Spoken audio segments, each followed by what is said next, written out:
bakunzi ba Kiyago Media TV nkuko musanzwe mubimenyereye muri kumwe na Chris Miguel kuri microphone hama tukaba twaje kuraba ibirori vyabereye kuri Vyizigiro Center aho bariko baratanga no kwita impamya bushobozi mu Kirundi ama diplome none twabonye umuntu aberewe cyane yambaye neza cyane hagatiwe n'imisori berewe cyane twaba twifuje kumenya wariwe kuko twabonye umengo n'umuntu adasanzwe arashaka kutubwira mushinga nkahe mwoba muri bande mwitwa gute ko tubasanze hano kandi twabonye ko byari biryoshe mwitwa gute mu cubahiro cyane ego murakoze cyane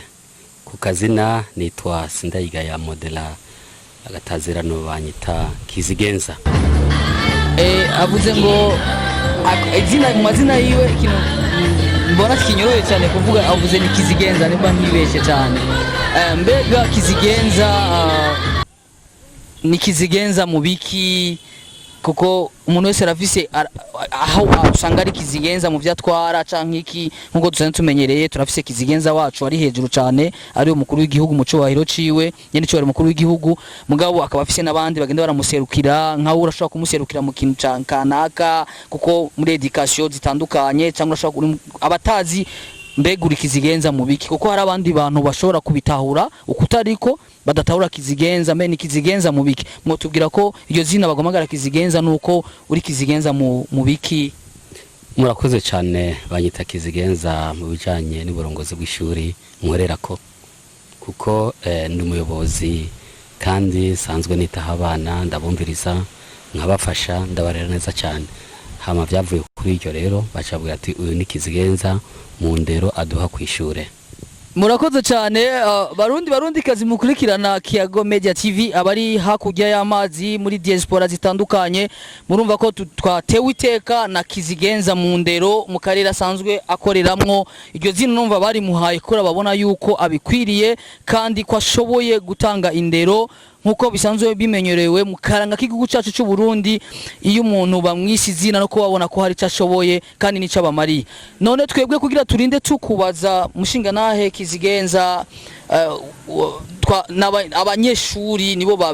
banadusavye cyane cyane batubwira ati turamwishimiye arashoboye none twashaka tubabaze mbega aba bantu baba bagukikuje bo baraba bodyguard bacunze umutekano wawe bo bari bande murakoze cyane n'abarebwa bacu kuko twaramutse dutanga impamya bushobozi uno munsi byabaye byiza yuko bagomba ko twifotozanya turayaga banashima kuko turangije umwaka mu mahoro kandi mu rukundo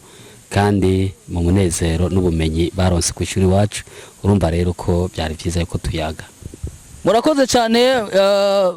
murongozi cyangwa Kizigenza cyangwa umurezi twashaka tubaze abamukikuje ari ku ruhande rwiwe nkuko bivuze ngo nabaregwa mbega nk'abaregwa mwebwe kumbure arashobora kuba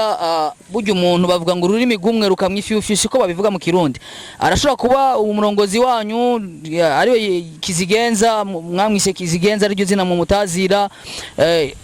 birashobora kuba nashaka ndababaze mbega mwebwe mwiyumva gute kuri uno munsi kubona muhagatiwe n'umurongozi wanyu washoboye kubafasha gushikaho mugezi uno munsi mu vy'indero mumwishimiye gute namwe mwiyumva gute mwogira ico mubwiye abariko barakurikirana ino televiziyo yanyu ariyo yacu yitwa Kiyago TV mu gisanzwe yitwa Kiyago turayaga ku bitandukanye vyerekeye igihugu cacu no kwerekana ishusho nziza y'igihugu cacu cy'u Burundi mbega we wiyumva gute kuri uno munsi uri hagatiwe uri ruhande y'umurongozi wawe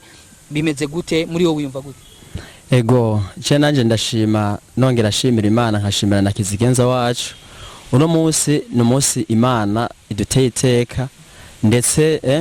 akaba ariho itugaragarije neza ivyo twakoreye ku ishuri ryacu tusanzwe dukorerako kuri uno munsi no munsi w'ibirori kuri twebwe cyangwa ku bw'ishure twanezerewe cyane gose niyo mpamvu mfise ibyishimo kuba ndose impamya bushobozi kuri uno munsi mfise ibyishimo byinshi cyane birarenze gose ego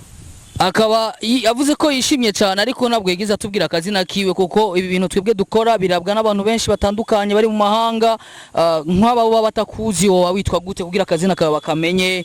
bamenye mbega waronse diplome iyihe mu gisata kimeze gute kuko nta umenya hahurira n'ikindi kintu hari ushobora kuba araraba kuri no televiziyo akakwishimira akifuza ko hari ikintu mwokorana muri kazoza mwitwa gute mbega muronse mwahejeje mu gisata cyitwa gute ushobora kutubwira igisata mwari murimwo n'impamya bushobozi mwaronse? Ego hama jewe kwizina ni Jafet Nduwimana nkaba narisanzwe niga mu ishure rya informatique de maintenance nico gisata mpejeje uwo mwaka. Hama by'ukuri ni gisata ciza cyane kwa basanze bari bakizi dukikirana ibintu by'amaordinateri kuyikoresha cyangwa se kuyikora no kwestara ibindi bintu byinshi yaba ama word ibintu byinshi turazi kubikoresha. Ufise ico woyagana nanje wonyegera kuko uburambona urambonye tukayaga byinshi kubijanye n'ivyo nico gisata. Murakoze cyane. Ego bakuzi ba Kiyago Media TV turavye ku ruhande go hirya hari undi no kuvuga ko ari umusore yo tubwira neza na neza nawe mbega meshe wo buri mu bodyguard ko tubona ufise n'isakoshi ntumwe ufise ibikoresho byo kudutera ubwoba mugabo mwa mwitwa gute muri ngaha nkabande murashaka kutubwira uko mwiyumva? Okay, akazina kanje Bamwita Hinduka Rashid hama ndi umunyeshure narezwe cyane na nyakubahwa twicaranye impande ngaha hama naje no musi nagehewe gose. Ego kuko numva ivyishimo mfise bihambaye muri jewe kuko ndumva ahandi hantu ngiye harasumba aho mvuye kuko ubu nongeye gutera intambwe mu buzima kandi ndishimira cyane ubumenyi nkuye ku ishure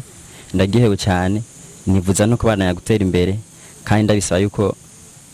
bizogenda kose ndabishima gose nta kibazo. Mbega iryo shuri mwiga ko je warihereye he kugira ngo ubwo bumenyi nawe waronse abo wakeneye kuza kubwabura cyangwa kubukuraho byo barihereye tubaze umurongozi wanyu kugira atubwire iryo shuri mbega riherereye kuko turabona ko abanyeshuri mwigishije bavyishimiye kandi bavuga ko bahakuye ubumenyi. Iyo umuntu avuze ko bakunze ba Kiyago Media TV umuntu avuze ko yakuye ubumenyi ahantu nuko hari ikintu habariho impamba agiye atwaye muri we izomufasha cyane kuko nka informatique de maintenance no vyita ko ari nk'umwuga ndabeshaga murongozi Kizigenza. Yego informatique de maintenance ni umwuga kuko amashuri yacu nayo imyuga riherereye mu Kinama muri quartier Ruyigi ibarabara rya 24 inimero 25 munsi isoko ya Kinama. Hariya rero turigisha byinshi cyane informatique de maintenance na telecommunication kandi abana bacu baronka ubumenyi bikwiye kuko turafishe ibikoresho bikwiye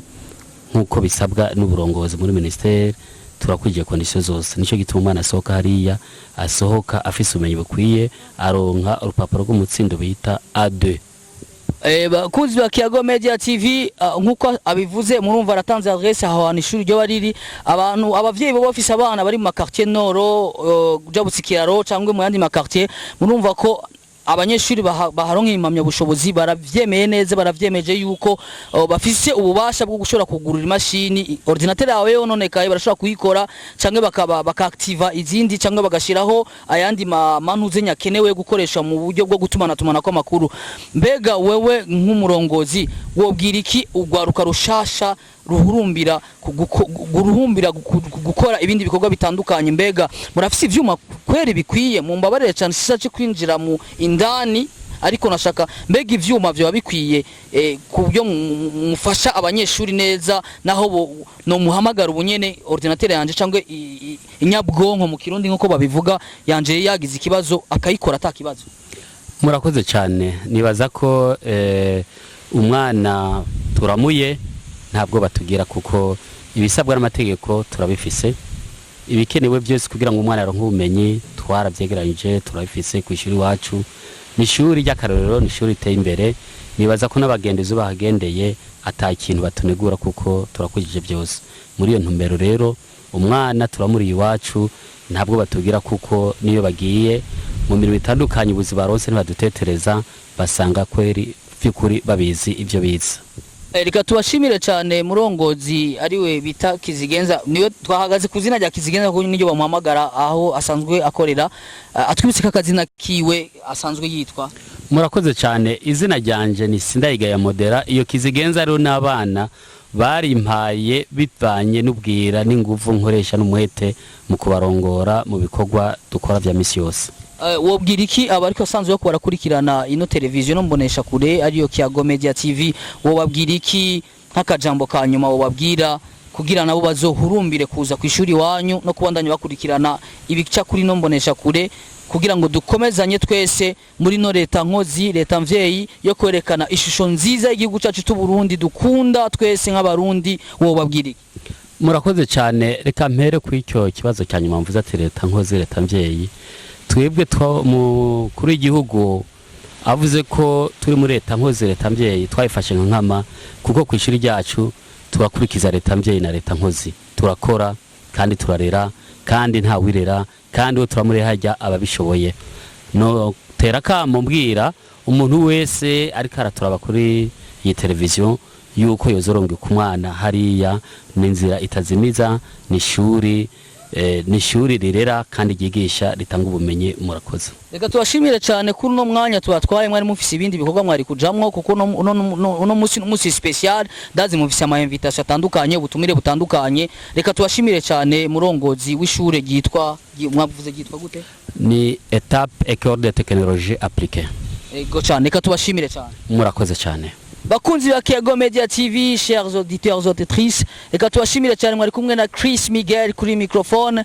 Ciao, tuzosubira kindi gihe nkuko dusanzwe tubikora, tuzokwama tuganira byinshi nkuko iyi mbonesha kure yanyu ariyo televiziyo yitwa Kiyago, tureyaga n'abantu batandukanye ku bikorwa bitandukanye. Tubashimire nino misore yari hagatiye uyu murongozi, dushimire n'abantu bose bari baje gushigikira runo rubanza. Murabona hari abamama bari hari inyuma bakikuje. Tubashimire cyane abaje gushimira abaje gushigikira imisore n'inkumi ya baje guturonka imyamya bushobozi. Icyubahiro cyose kugaruke ku Mana yo yaduhaye, izi mpwemu tuko turahumeka. Ciao.